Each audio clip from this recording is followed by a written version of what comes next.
এখন আমরা দাঁড়িয়ে রয়েছি ব্যারাকপুর স্টেশনের ঠিক বাইরে। আজকে ক্যালেন্ডারে তারিখ হচ্ছে 9ই আগস্ট 2026। আজ থেকে ঠিক 2 বছর আগে অর্থাৎ 2024 সালে সেই মর্মান্তিক দিন যেদিন আমাদের বোনের সাথে অভয়ার সাথে অন্যায় হয়েছিল। সেই অন্যায়ের জন্য পুরো কলকাতা থেকে শুরু করে পুরো পশ্চিমবঙ্গর রাজপথ আমরা দেখেছিলাম স্তব্ধ হয়ে গেছিলো। কিন্তু বলতে খারাপ লাগলেও বলতে বাধ্য হচ্ছি, আজ 2 বছর পরেও সেই বোনের অন্যায়ের যে বিচার, সেই বিচার আমরা পাইনি।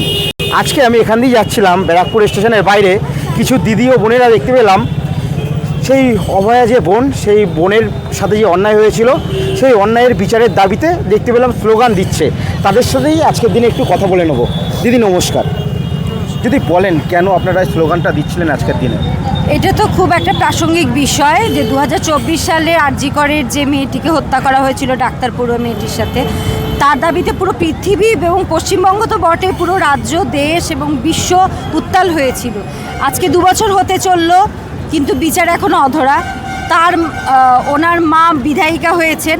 তো আমাদের সবার আরজি বিধায়িকা রত্না দেবনাথের কাছে আমরা অভয়ার ন্যায় বিচার ওনার কাছ থেকে চাই, যে উনি কিভাবে আমাদেরকে যত দ্রুততার সাথে এনে দেবেন।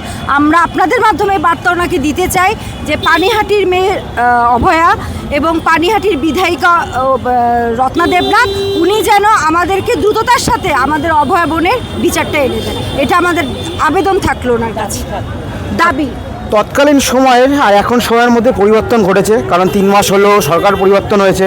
তার মা, আপনি যেটা বললেন আজকে বিধায়িকা, আপনার কি মনে হয় আজকের দিনে যেহেতু তিনি বিধায়িকা, সাথে সরকার পরিবর্তন হয়েছে, আমরা বিচারটা তাড়াতাড়ি পেতে পারি, এটা এক্সপেক্ট করতেই পারি? একদম। ভোটের আগে তো বলা হয়েছিল যে ভোটে যদি ওনারা জিতে আসেন তাহলে 7 দিনের মধ্যে আবার বিচার প্রক্রিয়া শুরু হবে, কিন্তু 7 দিনের জায়গায় 3 মাস হয়ে গেল, এখনও বিচার প্রক্রিয়া, এখনও বলছে খাতা খোলা হবে। তো আমাদের অবাকই লাগে যে খাতা খুলতে আর কতদিন সময় লাগবে, খাতা এখনও খোলাই হয়নি। তাহলে সে প্রতিশ্রুতিটা কোথায় গেল? যেটা বলেছিলেন 7 দিনে হবে, সেটা 3 মাস হয়ে গেল, আর কত বছর সময় লাগবে? এখন ওনার নিজের মাই তো বিধায়িকা, তো সুতরাং বিচারটা তো আর ওনার মায়ের নিজের তাগিদেই করানো উচিত, তাই না? আপনাদের এই আজকে যে আপনারা বেরিয়েছেন, এটা কি কোনো সংগঠনের তরফ থেকে না? হ্যাঁ, আমাদের সারা ভারত গণতান্ত্রিক মহিলা সমিতি বারাকপুর আঞ্চলিক কমিটির পক্ষ থেকে আমরা করছি এটা। সবাই আছে তাতে, এরাও অভয়া মঞ্চের থেকে, যে বললো আগে, এরাও সব অভয়া মঞ্চের থেকে আছে, এরাও যুক্ত আছে, আমাদের সংগঠনের সঙ্গে আছে। সবাই মিলে সব জায়গা থেকেই প্রতিবাদ জানাচ্ছি।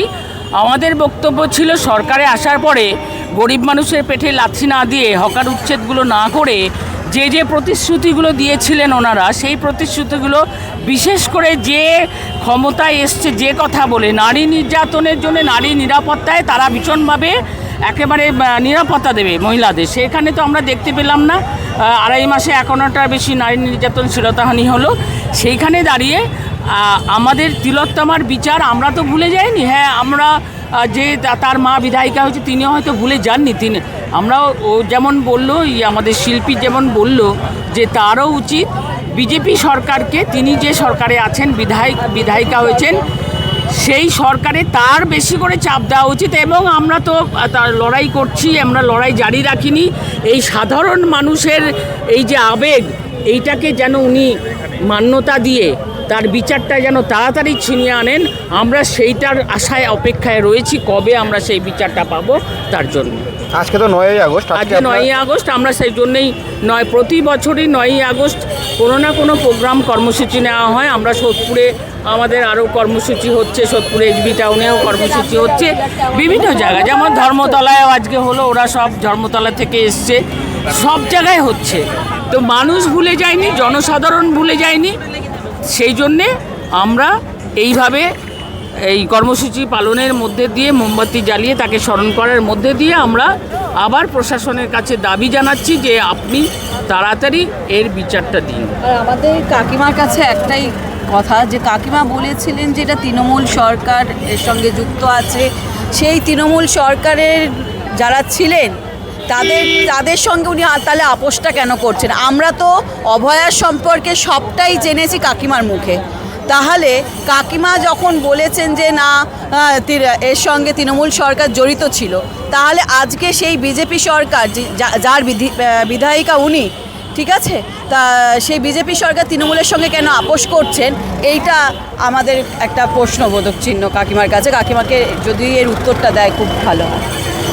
আমাদের সংগঠনের প্রেসিডেন্ট পুলিলেখা গাঙ্গুলি। হ্যাঁ, আমাদের সংগঠনের পক্ষ থেকে আমরা সব সময় লড়াই আন্দোলন, বিশেষত নারী নির্যাতনের অধিকারে রাস্তায় থাকি। তাই আরজি করের অভয়াকাণ্ডের বিচার আমরা চাইছি। আজকের আমাদের এই প্রতিবাদের অনুষ্ঠান করা নয়, আমরা স্মরণ করিয়ে দিতে চাইছি এই সরকারকে। বিচার না পেলে আমরা কিন্তু ছাড়বো না। গণতান্ত্রিক সারা ভারত গণতান্ত্রিক মহিলা সমিতি আমরা রাস্তায় থাকি, রাস্তাতেই থাকবো। একটা অভয়া কেন, লাখো লাখো অভয়ার বিচার আমরা চাই। এবং একদম বারুইপুরের ঘটনা এবং আরও পরবর্তী নির্বাচন পরবর্তী যে ধর্ষণগুলো হয়েই চলেছে, ধর্ষণ কিন্তু বন্ধ হয়নি। সরকার আগে আসার আগে নির্বাচনে প্রতিশ্রুতি দিয়েছিল ধর্ষণ বন্ধ হবে। এই সব ব্যাপারগুলো এখন ক্রমশ ধামাচাপা পড়ে যাচ্ছে।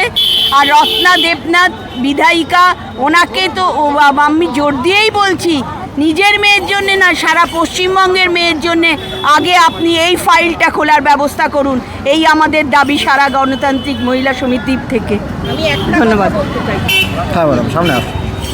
জনগণ কিন্তু আগের সরকারকে পরিবর্তন করেছিল, তার অনেক কিছু কারণ ছিল, তার মধ্যে মূল কারণ ছিল কিন্তু এই অভয়ার বিচার। যেহেতু আমরা পাচ্ছিলাম না, সেহেতু কিন্তু এই সরকারকে পরিবর্তন করেছিল।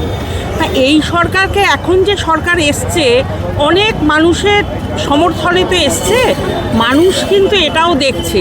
এইবার যদি আমরা এই অভয়ার বিচার যদি আমরা না পেয়ে থাকি, এই সরকারকেও পরিবর্তন করতে কিন্তু মানুষ এতটুকু দ্বিধাবোধ করবে না। আমি আপনাদের মাধ্যমে বলতে চাই যে মানুষ কিন্তু এখনও মনের মধ্যে পুষে রেখেছে রাগটা, যে এক সরকারকে দেখেছে, আর এক সরকার এসছে, সেই সরকারকেও দেখছে। আমরা কিন্তু দেখব, এই যতদিন না আমরা এই অভয়ার বিচার পাবো, ততদিন কিন্তু আমরা রাস্তায় থাকবো, আর আমরা আবার পরিবর্তন করিয়ে দেবো। এইটুকু আমরা জাস্টিস, জাস্টিস, জাস্টিস, জাস্টিস, হক হক হক প্রতিবাদ, হক হক হক প্রতিবাদ, হক হক হক প্রতিবাদ, হক হক হক প্রতিবাদ, হক হক হক প্রতিবাদ, হক হক হক প্রতিবাদ। নইলে গদি ছাড়তে হবে, জবাব তোমায় দিতেই হবে। নইলে গদি ছাড়তে হবে, জবাব তুমি দেবে না, নিস্তার পাবে না।